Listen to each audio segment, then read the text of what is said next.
Hey there, day 2 of my writing in 7 days, writing 2 books in 7 days. And so today's musings are, writing the story while the story is happening.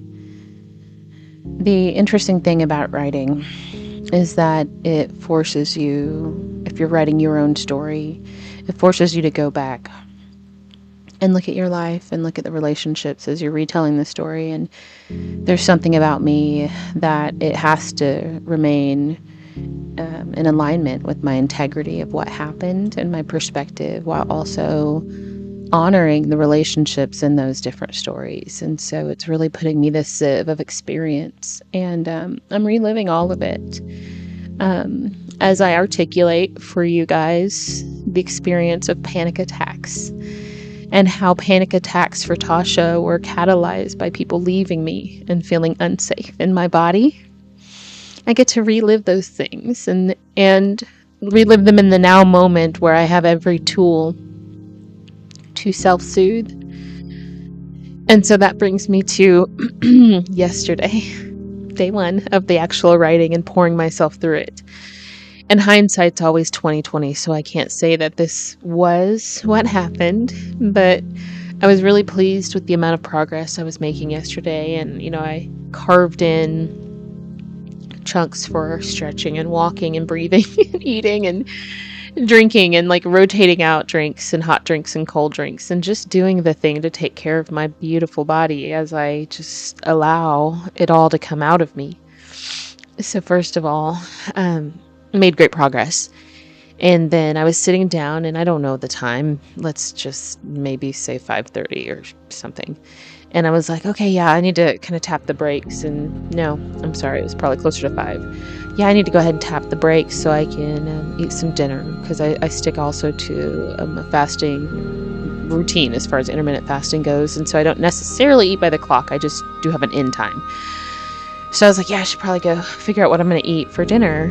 And then I kept writing. And one of my most recent blocks has been some of my subconscious habits in my daily life. And that's interesting, as I am now learning to be on my own schedule, especially in deeply in creative mode. Anyway, all that to say, I ignored the prompting to go eat. And I was in a particularly poignant part of my story, but I was not conscious to it, but I was living it in the moment, giving the in moment perspective while knowing the end, how it all ends. And I felt good. I felt at ease. I felt open. And out of nowhere, when I say the center of my chest, like right dead center, pulsed in a way that threw me back. And I don't have words. Do you hear this stutter? I had a lightning strike in my chest. And I know that we are in the throes of extremely intense ascension energies. And as a leader of what we're calling, or what has been known now as the New Earth leader, the New Earth being energetic leaders, energy is simply everything. So when you understand energy, thank you, Nikola Tesla,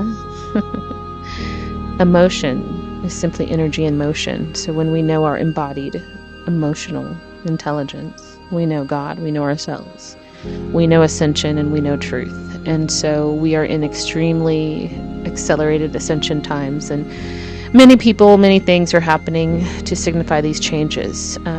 Earthquake yesterday in the middle of it, off of Australia, but far away. I don't know the details, but I would love to know the timing, because I could have felt that shock in my heart. Anyway, the way my body responds to big heart movements like that is to assume something's wrong. And so last night it threw me into this, I had that feeling, and then I stood up and I said, go eat, go drink something. So I automatically activated into my self-soothing patterns. And so I grabbed my water that's electrolyte infused, just to keep just magnesium and whatnot. So just those types of things in my functional water.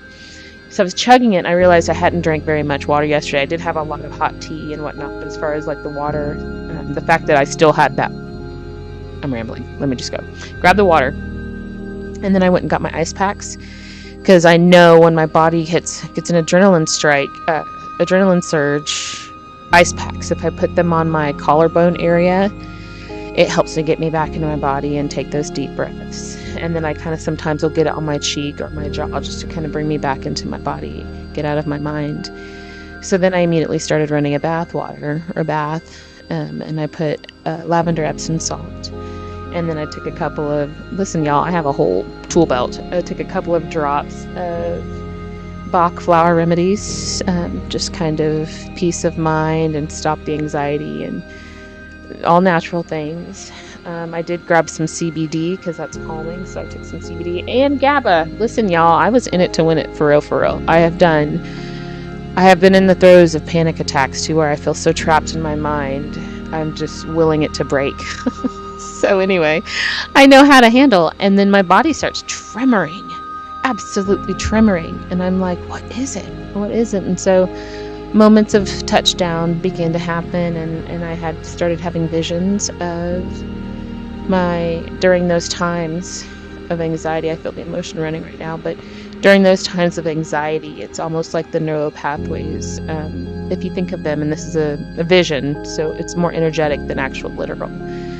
But if you're able to imagine a cord of 3 infinitely inside each strand, that is how our neural pathways are. And so sometimes when we're going through ascension, those pathways get fried.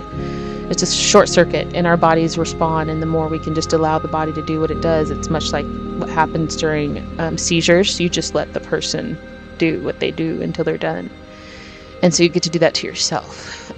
It's the ultimate self-healing, self-soothing. Anyway, the vision of all of those cords being fried and all of that severed, it's scary.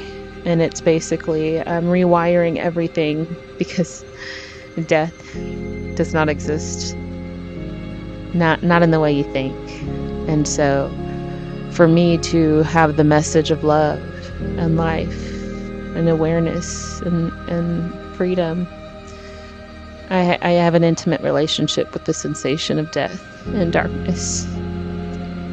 And I'm so blessed by it, because the contrast is how I get to see the purity of the light. So I get in the bathtub and I start again touching ground. And it took me back to another panic attack I had written about a long time ago, but my higher self or God or love or whoever, I was like, what was that about? What the fuck was that about? And I found myself in the bathtub at that time too, and I was told to teach them to self-soothe. And that's what I had to do. And so as I was sitting in the bathtub, I was like, well, what was I writing about? What was I doing? And what could have potentially been a part of that? And it was understanding that that moment of my life is closed and the door's shut. And when I shut that door, it really propelled me upwards. And the message of true love, the message of divine union, is absolutely only the message of inner union, of enlightenment, of God alive in you, of the Christed consciousness, understanding your internal masculine and feminine energetic balance and dynamic. When you get to that space, you magnetize your in-person counterpart. That's where we are, ladies and gentlemen, in the time of ascension. That's where we are. We are now magnetizing all good things to ourselves.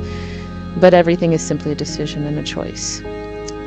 And that's a teaser. All of that is woven in these books. I'm writing 2 books, by the way. So anyway, where I get to is that the story continues. It's continually happening. Last night, my heart is very, very protected in my love life. So many people are curious. And love showed up in the most... My throat's burning right now. Love showed up in the most amazing way for me. And it's hidden. So hidden. And that's the way divine love is. It does not make any logical sense whatsoever. But sometimes you just have to experience to be able to tell the story later on. So here I am, day 2, in full surrender. And it is my fervent intention and passion that these books be shockwaves through humanity, as I'm able to, in written and typed out form, communicate the message that I can only feel in my heart, that is to be expressed from every stage. Thank God. Thank God. The the microphones are magnetized like a megaphone. How about that? To my mouth, and the message just flows. So I have a few ideas in mind as far as which stages are worthy of the message. But until then, and until that moment is right now, I continue on with the writing of my books. So this is to you, humanity. Day 2. I'll see you tomorrow. Bye.